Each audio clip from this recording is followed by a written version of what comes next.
It's time for Coffee with the Chicken Ladies, a podcast for people who love chickens. Hey everybody, and welcome. It's Chrisie&Holly from Coffee with the Chicken Ladies. We're here, and this is episode number 260 of our podcast, where we talk about everything chicken, family, fun, and more chickens. More chickens! We drink a ton of coffee. I'm talking a ton. But most importantly, we hug chickens every day. And we kiss them too, don't forget. We brew coffee from a little coffee roaster in Houston, Texas. Bright and early coffee. Holly Ann, what kind of coffee are we brewing today? Oh, we have some native pecan. Yeah, I love that native pecan. Go order it. You're gonna love it. Use the code CWTCL15 for 15% off a bagged coffee. Now, where should everybody go to get this delicious coffee? brightandearlycoffee.com. And if you need K-Cups, go on over to Amazon. Follow them on social media. Are you ready to sip some of this pecan coffee and chat? I am. But first, a word from our sponsors. We have some exciting news to share from our sponsor, Grubbly Farms. They're here, new and improved, Grubbly's World Harvest. I'm a longtime subscriber, and my flock love the healthy, nutritious treats, plus orders $40 and more ship free. If you haven't heard, Grubbly's has a fantastic layer pellet and crumble feed. It's packed with plant and insect protein, perfect for those picky chickens and ducks. Grubbly Farms makes food and treats for healthy pets and planet. To support us and Grubbly Farms, use the link grubbly.co/coffee. Try it today. Okay, here we are. Week before Thanksgiving when this one drops. Yeah. Busy times. Yeah, we're trying to shove off as much busyness as possible and just, have a low-key holiday. It never happens. Well, I am doing a lot of prep work early this year. Some years I manage to, and it's great, and others I don't, and, everything's piles up on 1 or 2 days, but this year we're getting to it. It's required saying a lot of no, Yeah, sometimes I'm like, okay, yeah, let's do this. It's going to turn out great. It always turns out great, but it's not exactly how I envisioned it. Right. Which is okay. It's good. If you're doing it all on the one day, that can be by the time you get everything done, you're almost too tired to eat. But then you have days of leftovers, so that's kind of nice. Yeah, by the 4th day of leftovers, though, I'm like, how much food did I make? I will eat leftovers longer than you will. You get tired of things faster than I do. I do. And it was like, you've got the family coming over, and I always do everything from scratch. And I'm like, I'm going to love these leftovers. Day 4, I'm thinking, how many different ways can I make these leftovers and then make them different? But you can't. I just eat them the way they are, man. Stuffing, gravy. I'm sad when the stuffing goes. I know Pete is too. Oh, yeah. The stuffing is awesome. Everybody knows we're stuffing lovers. It's going to be yummy in my tummy. Yes, indeedy. As you're listening to this, I'm calling the town of Bel Air to see if I need to report for jury duty. Oh, well, that's the worst timing ever. I know. So wait, if you're selected for a jury, will you be home in time to put the chickens in, or do you have to have somebody do it? I think it's till 5 o'clock. So hopefully, the courthouse downtown Bel Air is 15 minutes away. So I can get home in a hurry. Yeah. But yeah. And Wednesday, Ella does not have soccer. So she will be home. So that's good. I just don't want jury duty the week before Thanksgiving. I just don't want it, man. Jeez, that is the universe is playing you a bad tune. That's what that is. I know. And I'd say this to everybody, but I served on a murder trial when I was 25. And I remember that. Yeah, I feel like once you serve on a murder trial, you should be exempt for life. I'm sure. Jeez. It was 10 days and it was a lot of nightmares afterwards. But yeah, so I'm always like, can I be exempt? I did my share. I think you should, if you have farm work to do, you should be exempt from jury duty. I think you could probably be exempt if you had I have animals I need to take care of. And if you legitimately, if you were making your income from farming. Yeah. And it would be a hardship. Could. Yeah. That's an interesting question. So this is the 18th. This will be dropping right about at 5 o'clock. I'll be calling and hopefully they don't call my number. That's what I'm crossed that it's not your number. And on that note, if you're listening to our show and you're loving it, head on over to Apple Podcast and leave us a written review. It does amazing things for the growth of our show. And while you're there, hit that subscribe button because you never want to miss the talks of jury duty and all the farm work. Why would you want to? That's probably the one and only time we've ever talked about jury duty on this show. And they count them. If you're looking for other ways to help support the podcast, you can tell a few chicken, duck, and goose loving friends about us. You can share your favorite episodes on social media. You can become a patron of the show, patreon.com/coffeewiththechickenladies. Gigantic thank you to all of our patrons. And the other thing you can do to help support the show is visit our website and our show notes, use our affiliate links and discount codes, and buy products from our sponsors. Yay!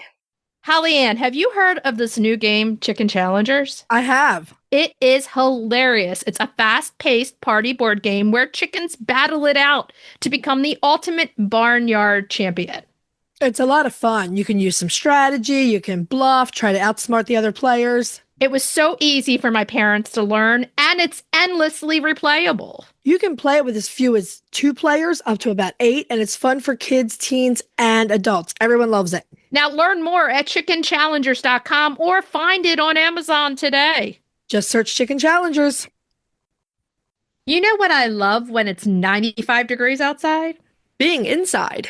Well, that too, but I really love cleaning my igloo chicken coop. Yeah, it is so easy to clean. You don't have to break a sweat. And you can use a water hose or pressure washer, so it doubles as a cool down. I also love those run covers. Oh man, the shade is superb. I go into the run to cool off. Yep, my flock's covered during the heat of the day, just chilling. Meanwhile, we're melting on the patio. Seriously, can we get in on this amazing coop design for ourselves? They're out there living the dream. So when it's pushing 100 degrees, the right setup matters. That's why we choose an igloo.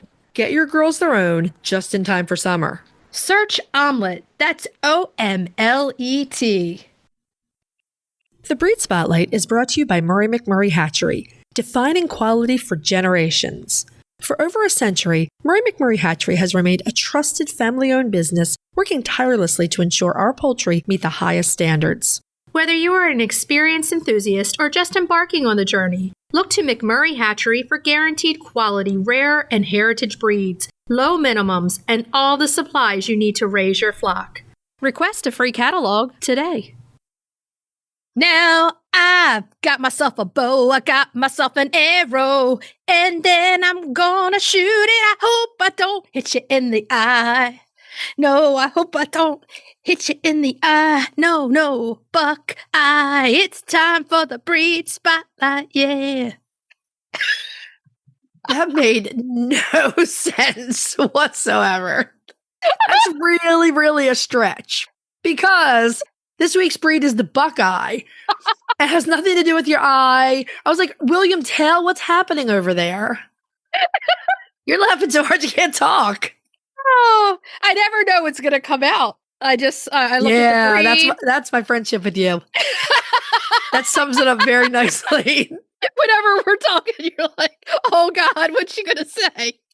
I never know what's coming out. It keeps it exciting. Sometimes, like, I know you so well that I'm pretty sure, like, I know it's coming. But other times, you'll call me up out of the blue, and I'm like, what? Am I in a dream? What is happening? So the Buckeye. Well, you were really... Okay, so when we did fencing in school, you were really good. Oh, yeah, I had to go on stage and demonstrate fencing to the school. Yeah, you were really, really good at it. I was like, whew. Lucky me, not having to do that. Because that was in the 90s when we all had huge hairs and you had to put the fencing mask on your face. Remember that? Yeah, I loved that. I loved it. I mean, lucky you also to have a best friend who could, somebody walks up to us, I would be like, let me fence you and take you down. With the sword that you carry, yeah. And a foil with a button on the end. Anyway. Or that. Now I'm distracted. Okay. Now the key from England. What I was about to say is, you were really good at fencing, and you have a pretty decent aim. I think I actually have a better aim than you do, but I'd still be afraid that you would accidentally... Yes, but who got picked to demonstrate on stage? Me. That's fencing. You're talking about shooting with a bow and arrow. Oh, yeah. I might hit you in the eye if I tried. Not on purpose, but that's what might happen. I'm a better shot than you are. That's all I'm saying. If I put an apple in your head and said, stay still. No. Would you trust me? Not on this God's green earth. Not if my life would depend on it. Yeah, nope. But the problem would be if I started laughing about something and then that would be it. Like, it doesn't matter because I will never put myself in that position ever. If I gave you $1 million to put an apple in your No. Nope. Oh, man. So now we're back to the Buckeye, and I would not let you shoot the Buckeye with your bow and arrow either. Well, I was trying to think of something like buck, like a deer, a buck with his eye, but it didn't come out. So do you know where the name Buckeye comes from? Yes, I do, but I like making funny songs about the stuff. Right, but here's the thing. Do you know, Buckeye, right? It's a nut that grows on the tree. It's a nut, man. But have you ever had the Buckeye candy? Buckeye candy? No. Yeah, it's a peanut butter truffle dipped in chocolate. Okay. The beautiful Buckeye is an American heritage breed developed in Ohio in the late 1800s. Ohio. I really liked Columbus, Ohio. Antique capital of the world. Glasses, all the glasses you want, man. Oh, just all the I remember I brought home that giant ceramic duck, but I knew there were geese that I overlooked while we were there. So. Oh, yeah. I'm sure there were a ton of geese there. Now, the beautiful Buckeyes are dark mahogany bay red chickens. And I'm emphasizing that because they are a much darker red than even the Heritage Line Rhode Island red. Oh, yeah. Oh, and the one place we went when we were in Ohio had the Buckeye nuts right there. Remember that? No, the actual nut or the candy? The nut. Remember? Okay, yeah. I think we have a picture of them. Somewhere. Buckeyes were the first breed in the U.S. developed by a woman. Her name is Nettie Metcalf. I'm surprised you don't have a chicken named Nettie. If I get a Buckeye, I'll name her Nettie. I don't have a Buckeye yet. Is that what you're saving that name for, the Buckeye? Yeah, I sure am. The Buckeye has had some serious brushes with extinction, actually. But thanks to some dedicated breeders, they're still hanging in there. Now, if we go back about 20 years ago, the Buckeye was critically endangered. That's not good. No. The Livestock Conservancy launched a Buckeye breeding project in 2005, and it was really successful in raising the numbers in the U.S. and bringing the birds closer to the American Poultry Association standard of perfection in size and conformation. They're big. They are. They're big birds, yeah. We last spotlighted the Buckeye, I think, just about 2 years ago. Yeah. At that point, they were in the threatened category of the Livestock Conservancy's conservation priority list. But since then, they have moved up into the watch category. Yes, that's awesome news. That's great news. Now, if you're looking for more information on the Buckeye, the American Buckeye Poultry Club has some nice history articles on their website. 2 of the articles they have were written by Nettie Metcalf herself. So it's interesting to read her perspective. Oh, yeah. The articles on the club website are interesting for a lot of reasons, but one of the biggest standouts to me was Nettie's frankness about how many of their chickens they lost early on because they didn't know how to give them good care. Because you hear this very persistent myth about our great-grandmothers knew how to keep chickens and they knew all the folk wisdom and they didn't have any trouble. But they did. They did. And I really feel like there was a different standard at that point. If you go back, my dad loves watching Westerns, okay? Now, every Western has the chickens walking through the whole town. Right. I mean, the chickens are just walking everywhere. Now, you tell me those chickens, something's not happening. Something's happening to those chickens and everybody knows. Oh, and the chicken got sick. They didn't have ways to fix things. And right, exactly. They did what they could, but they probably would have given their eye teeth for, sometimes pharmaceuticals or care, lots of other things. Oh, yes. Heaters, heated water buckets, whatever. She originally started keeping chickens not long after she got married in order to earn some egg money and have a bit of financial independence.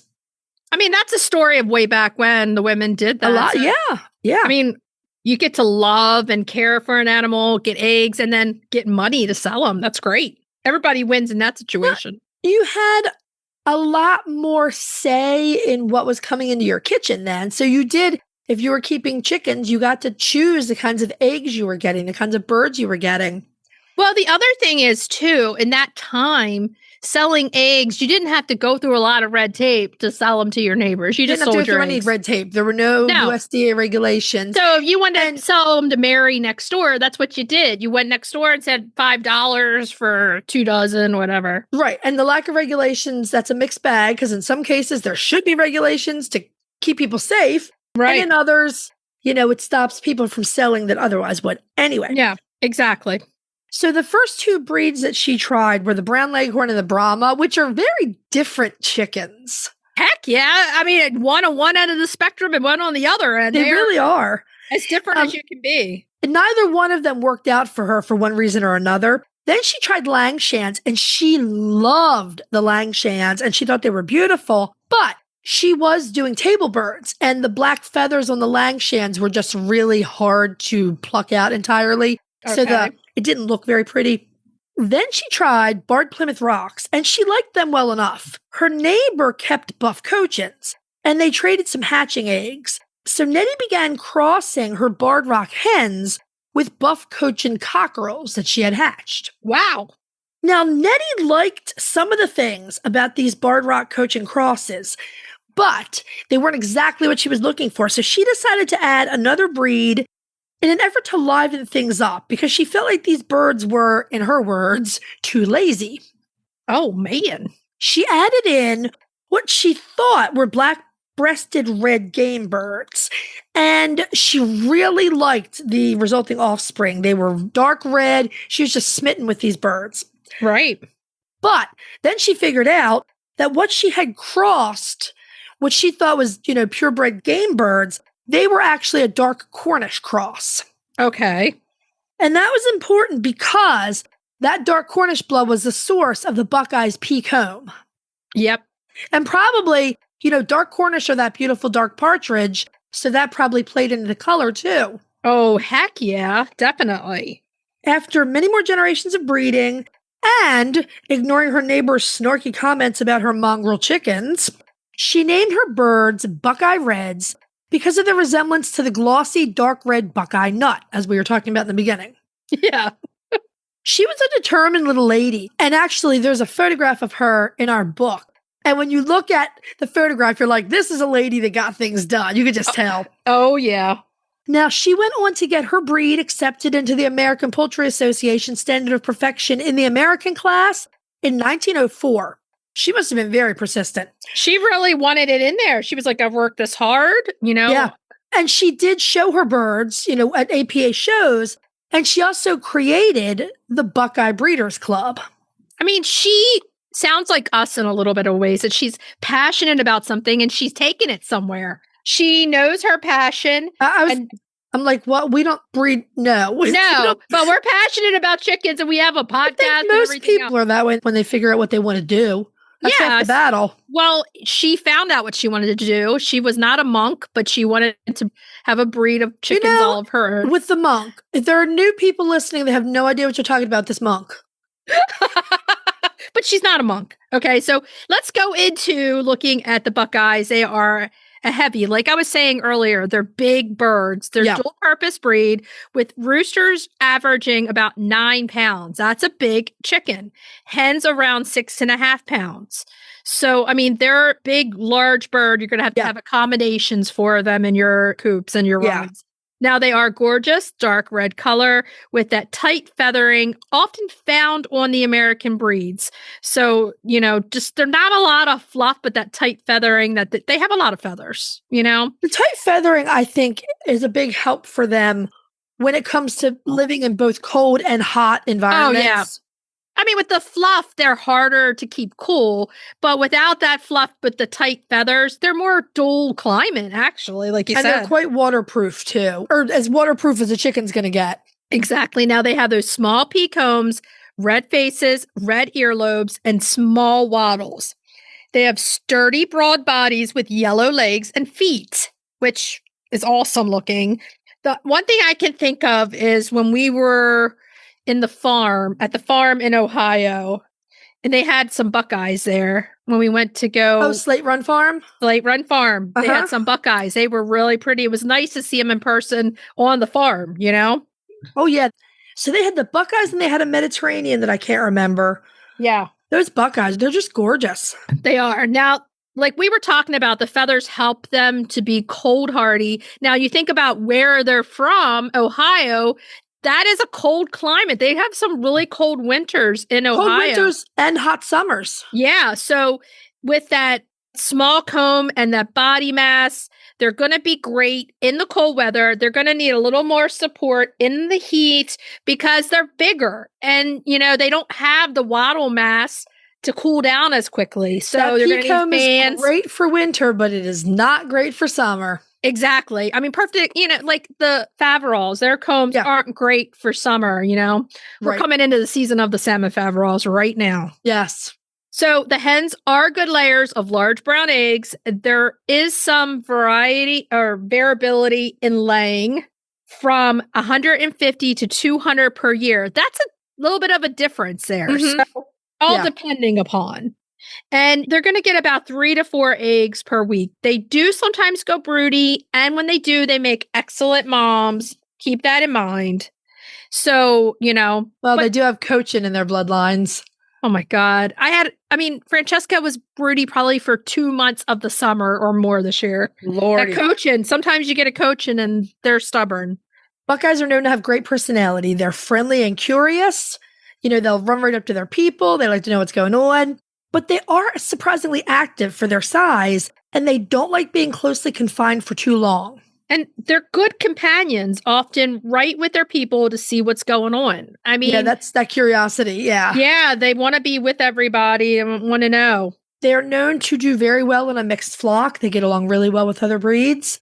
Because, like we said, they're active for such a large breed, they often need a very large run and or plenty of supervised free-range time. Because they're good foragers, so you want them... They are known to be fantastic foragers, and they also have a reputation for being good mousers. Oh, that's not a bad thing to have. Now, they would be an excellent homestead breed, that's for sure.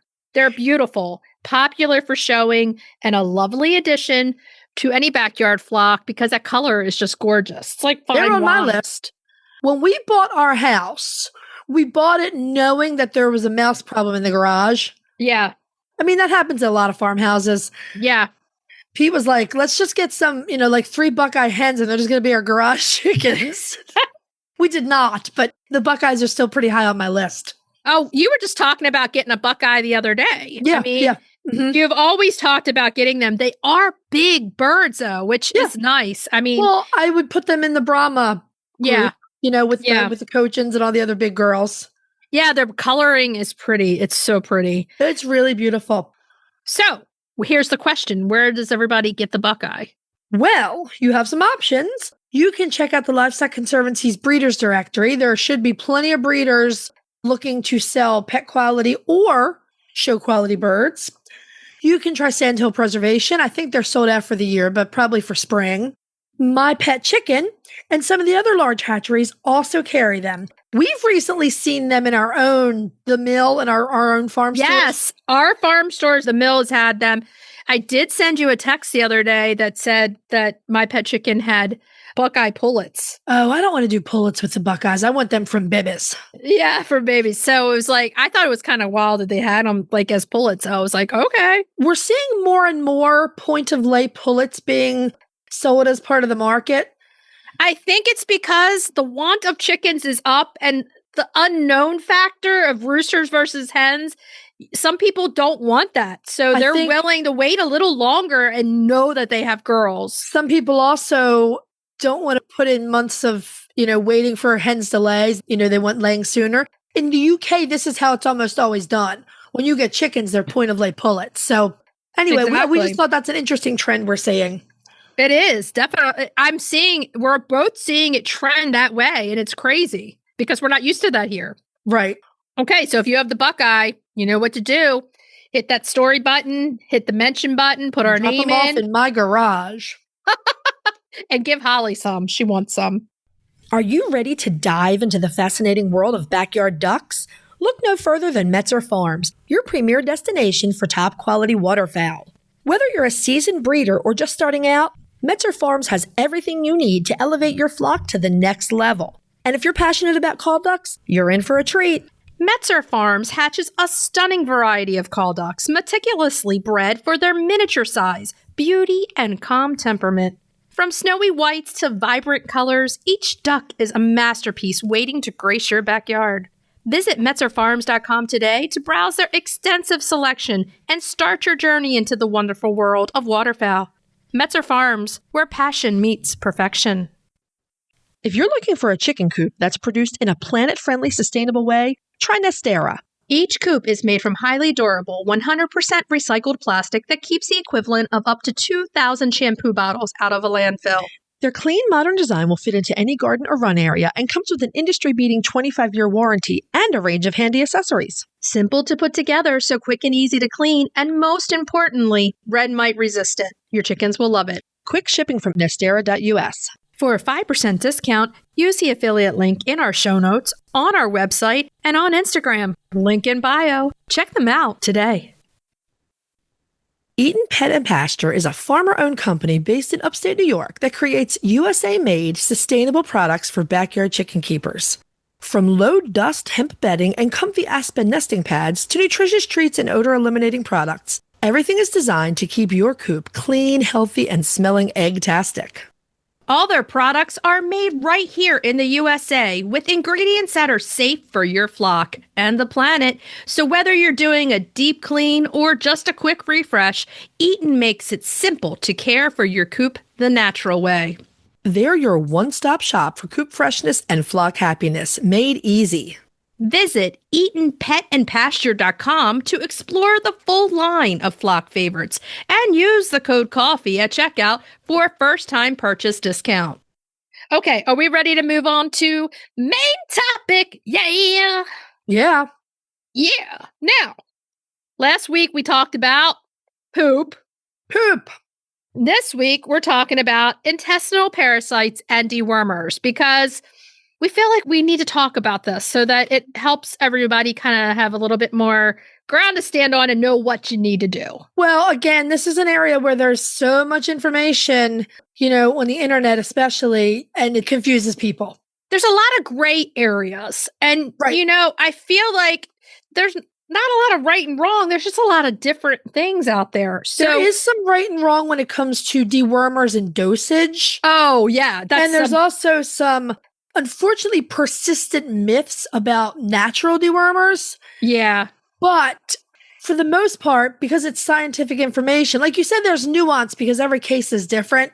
Exactly. But when it comes to the basics of this, the science stays the same unless, there's new research. So now, like most animals out there, chickens can play host, of course, to a wide range of intestinal parasites. I mean, there's lots of them out there, and there's no discriminating against a chicken when it comes to the host. They're like, oh yeah, I'm going to live with you. We are talking specifically about internal parasites, not mice. Not mice. Not mites. I got mice on the brain now. Not mites, not lice, not scaly leg mites. This is internal parasites only.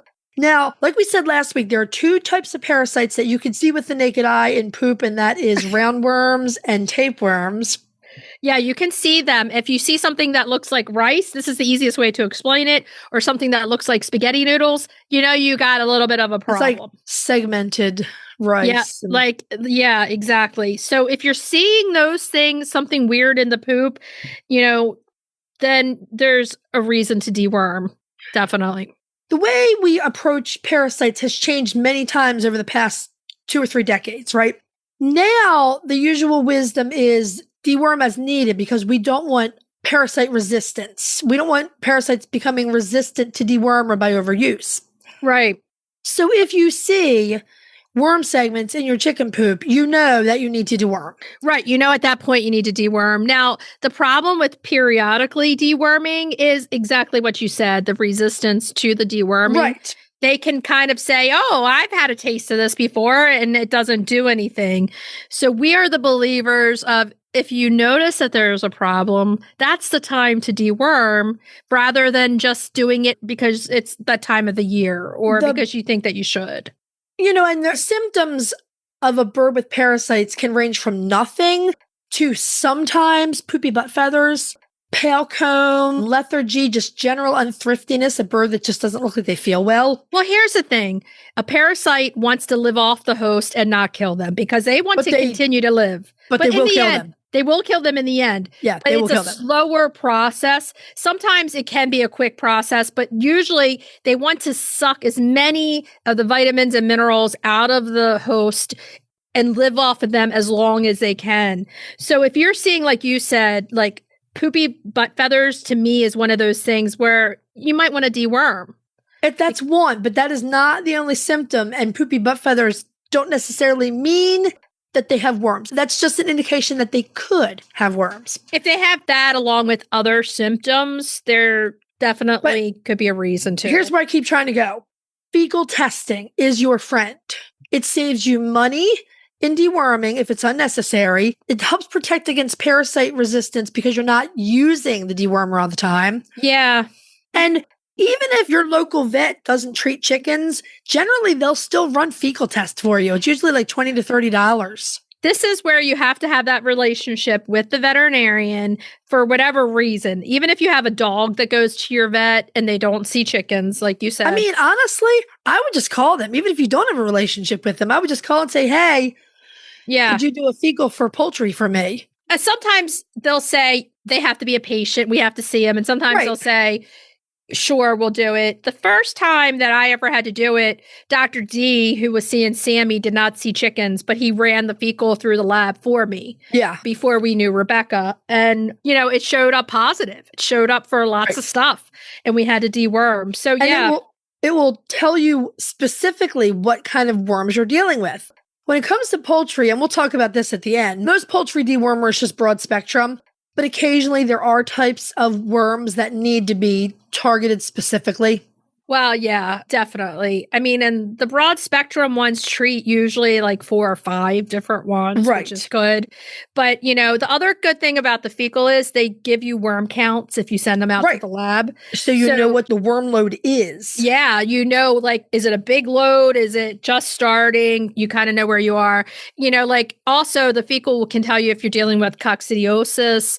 You can see that on a slide too, or send that off.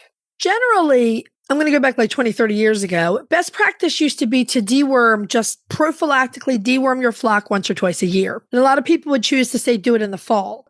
And there's nothing wrong with that. But a lot of those folks have now gone to just doing a flock fecal in the fall to know if they even need to do it. Yeah, that's better than nothing, honestly. If you're just going to take one sample in. Yeah. If it shows anything, do everybody. If it shows nothing, don't worry about it. And then if you see somebody who's acting off in those ways that we were talking about earlier, we put it in our regimen. It's our go-to, like for crop problems, for everything, we deworm. Right. That's what I was going to say. One of the symptoms can be crop problems. Yes. Blockage.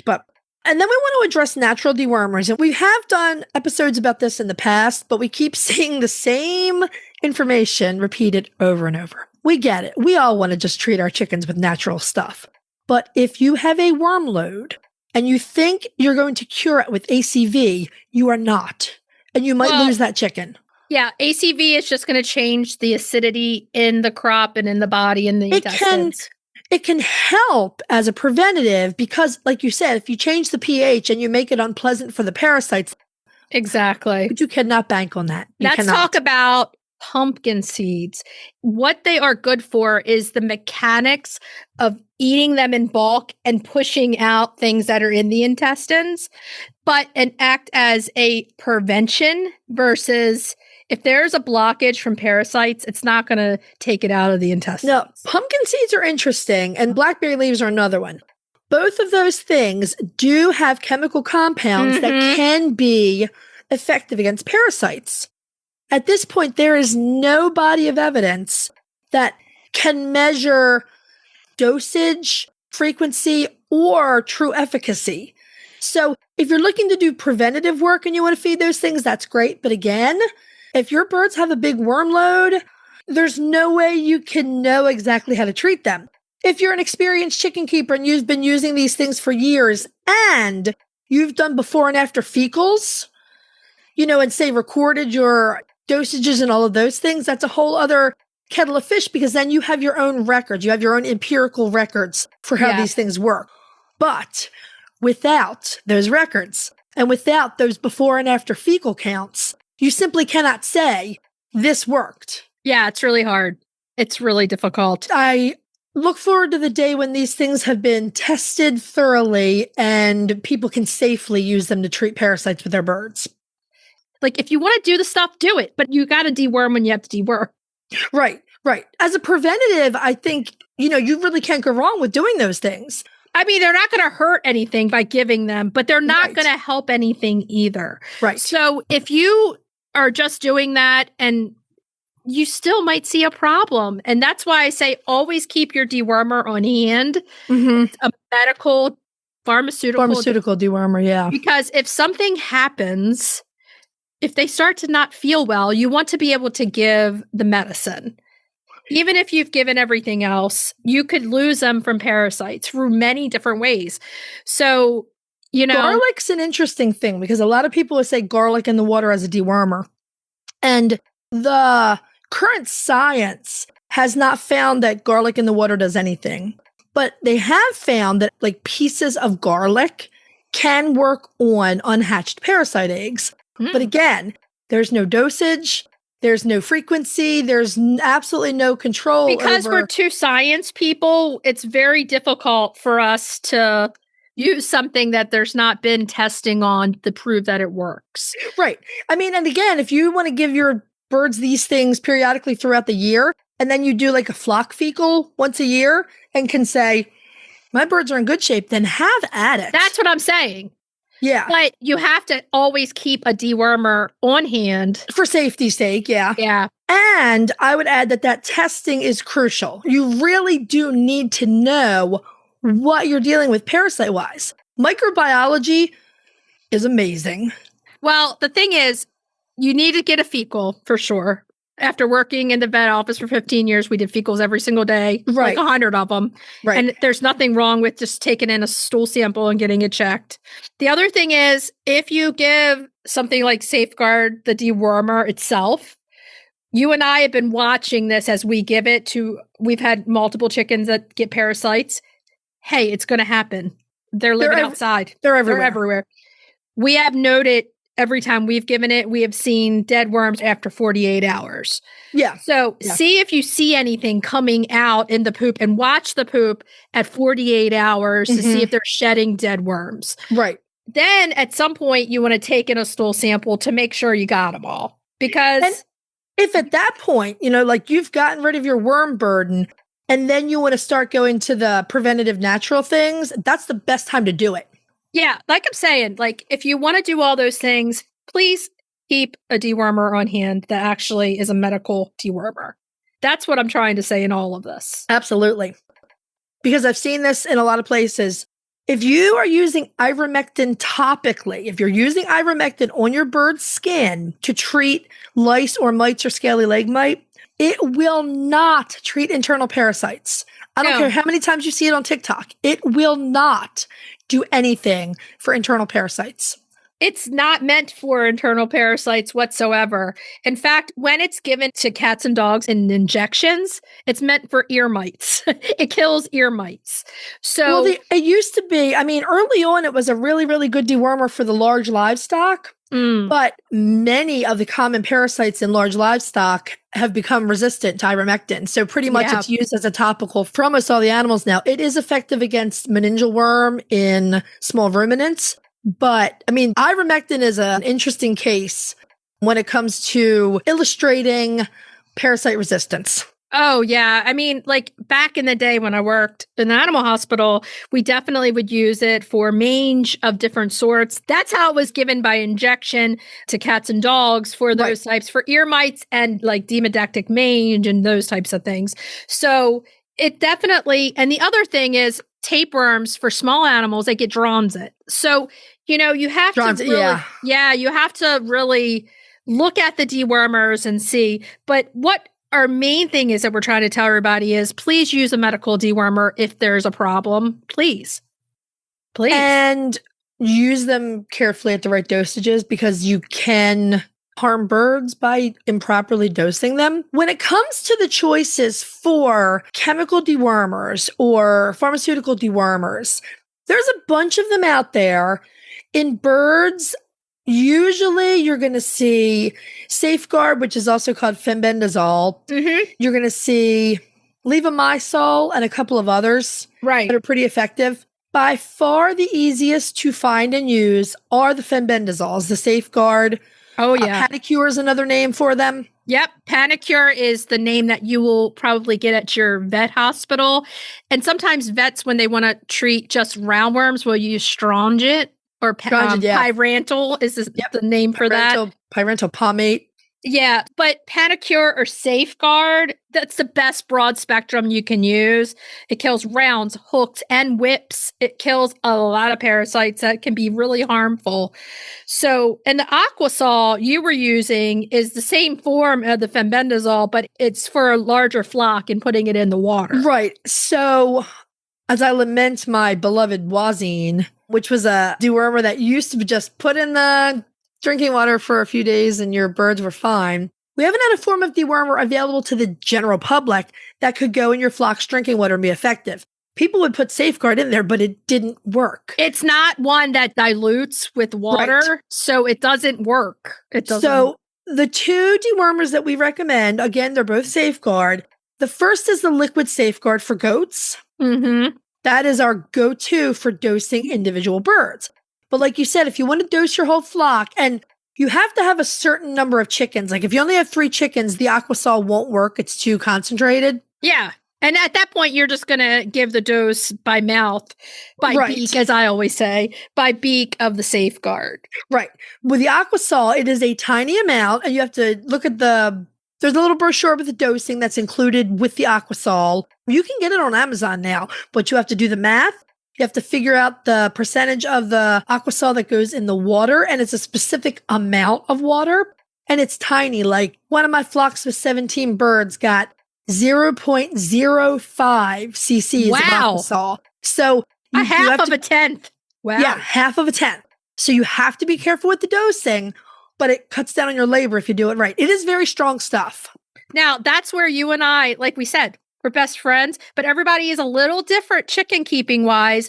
You do the Aquasol and I do the Safeguard per bird. You have double the birds I have. I will do the Safeguard for goats if I have one person that I just want to give a dose to. Yeah, and I'll do everybody. But I had seen roundworms in a lot of poop, and that's why I chose to do the whole flock. Right. I'll just be like, I grab a chicken. I'm like, here you go. Yeah. You know, but there's no right or wrong way. There's just different. So that's the thing. We kind of went off today on this, but it's because we see a lot of information out there that's just, it's hard because if you follow all different people, you get all different information. I do get very frustrated. I mean, we do hear from a lot of people and we're able to help a lot of people, but people come to us with birds that they've lost. And sometimes that gets to us. It can be very upsetting. And so, I mean, we're human too, and we love the birds. Right. And so we get very frustrated when we see, you know, pumpkin seeds will cure all your birds' worm problems because they might be able to, but right now, no one knows the proper formula to do it. You can give those, but give the dewormer along with it. Yeah. Just do the deworming. It's safe. I mean, there's a 10-day egg withdrawal. It's 10 days. You know, it's not a big deal. But the thing is, it's something that you want to take care of and you don't want a chance to, you know, just the science. That's a bad way to lose bird. It's a bad way to lose a bird. No, you don't want your bird getting sick from that. It's not good when there's medicine out there that you can give them. It gets out of their system in 10 days and then you can have the eggs again. Right. So it's really a good thing to have on hand. We have it on our storefront over on Amazon, the Safeguard for goats. And that's just the right milligrams per ml that you need for chickens. Right. So I guess we could put the dosing in the show notes that we use. Or should we can. That will be in our book as well. Yeah, that's in the book. That is in the book, right? We go over the dewormers in the book. Yeah. We'll put dosages in the show notes. Obviously, for the Aquasol, we can't give a dose because that is flock size dependent. But we'll put a link to Aquasol in our Amazon storefront, a link and dosages for liquid safeguard for goats. And yeah, that's it. If we could do it with parasites, we would, but we haven't figured that out. We can't, but science has helped us. So let's take advantage of what we have out there. So I had my family over the other night and we played this really new, awesome game called Chicken Challengers. Have you heard of it? I have. It was so much fun. These chickens battle it out to be the ultimate chicken in the barnyard. It's crazy. It's really fun. There's hilarious artwork and lots of chicken puns. I just loved it. It's guaranteed laughter. You know what? For family nights, for game nights, hey, we should take this on conventions with us. Yeah, I love the fact that it's all ages. Kids, adults, anyone can play. Now, learn more at chickenchallengers.com or find it on Amazon today. Just search for Chicken Challengers.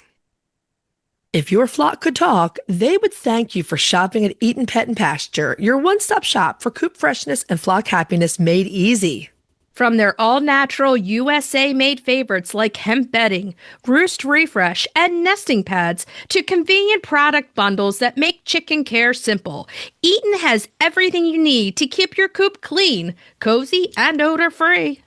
Check them out at EatonPetAndPasture.com and use code COFFEE at checkout for a first-time purchase discount. Okay, are we ready to move on to Cracking the eggs? Cracking those eggs. So going from parasites to making something really good in the kitchen is always great. And this week's Cracking the Eggs is Pat in the Pan Biscuits.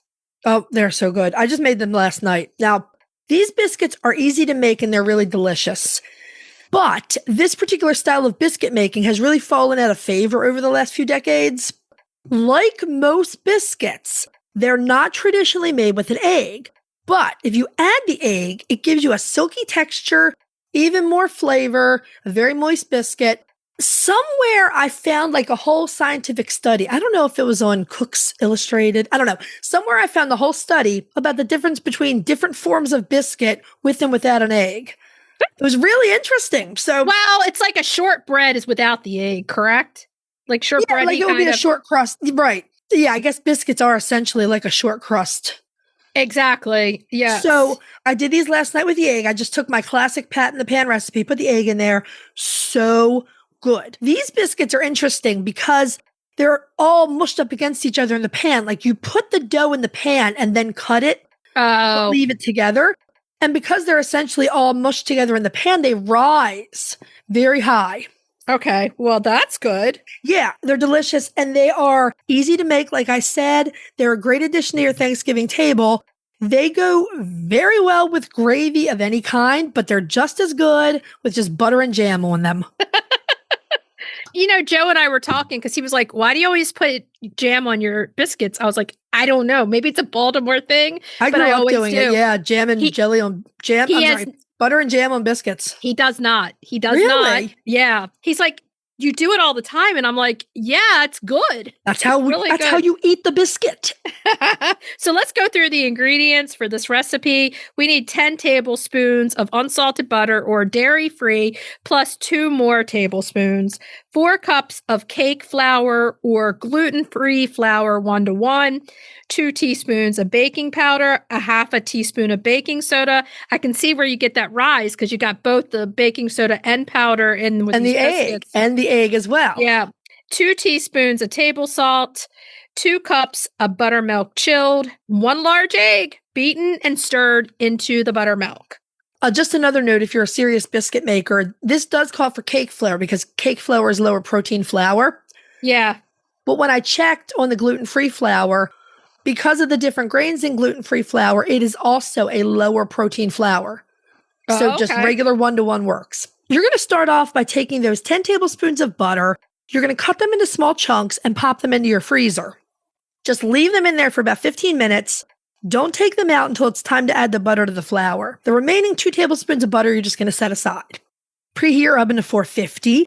Then you're going to grab one of those tablespoons of butter and you're going to grease an 8-inch square baking pan. Just like a regular square pan, so like you make brownies in, that works perfectly.